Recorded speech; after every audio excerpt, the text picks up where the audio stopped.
If you take the modern world, where people are trying to teach you how to come in and trade actively in stocks, well, I regard that as roughly equivalent to trying to induce a bunch of young people to start off on heroin. It is really stupid. And when you're already rich, to make your money by encouraging people to get rich by trading. And then there are people on the TV, another wonderful place.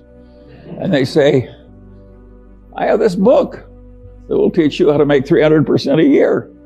And all you have to do is pay for shipping, and I will mail it to you. How likely is it that a person who had suddenly found a way to make 300% a year would be trying to sell books on the internet to you? And it's ridiculous. And yet, I've described modern commerce. And the people who do this all day think they're useful citizens. The advertising agents that invent the lingo. So in insurance, they say, the two people who shifted from Geico to the Glotz Insurance Company saved $400 each. What they don't tell you is there are only two such people in the whole United States, and they were both nuts. But they mislead you on purpose. And I get tired of it. And I don't think it's right that we deliberately mislead people as much as we do. Let me tell you another story that I think is an interesting one about the modern life. But this goes back to a different time. And this man has this wonderful horse.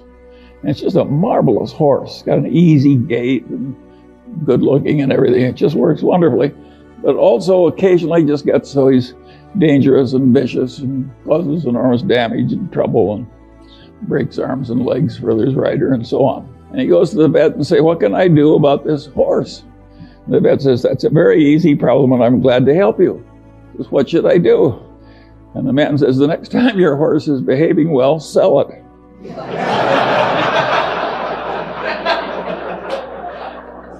Well, think of how immoral that is.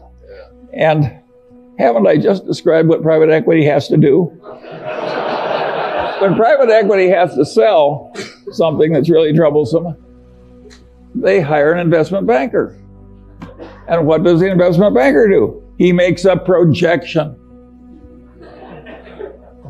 You can't, I have never seen such expertise in my whole life as is created in making projections in investment banking.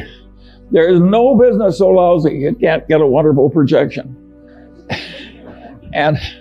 But is that a great way to make a living, to have phony projections and use it to make money out of people you look right into the eyes of? I would say no. And by and large, Warren and I, we never tried to make money out of stupidity of our dumb buyers. We tried to make money by buying.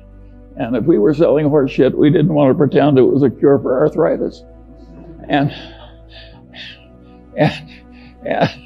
I think it's better to go through life our way instead of theirs.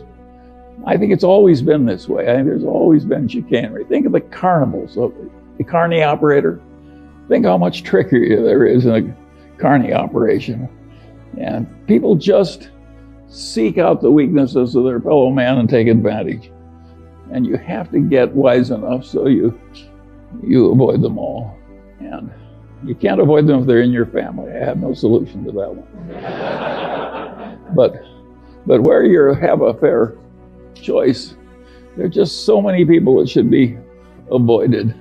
My father had this best friend and client, and he also had this other client who was a big blowhard.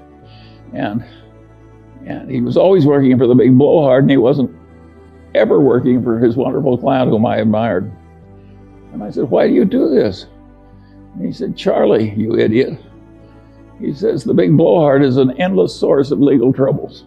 He's always in trouble, overreaching and misbehaving and so forth. Whereas Grant McFadden treats everybody right, the employees, the customers, everything. He gets involved with some psychotic, he walks over there and makes a graceful exit immediately. So a man like that doesn't need a lawyer. And my father was trying to teach me something, and it really worked.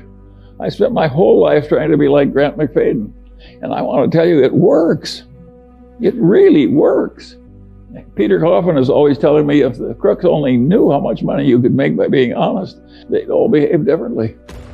Warren has a wonderful saying I like. He says, if you take the high road, it's never crowded.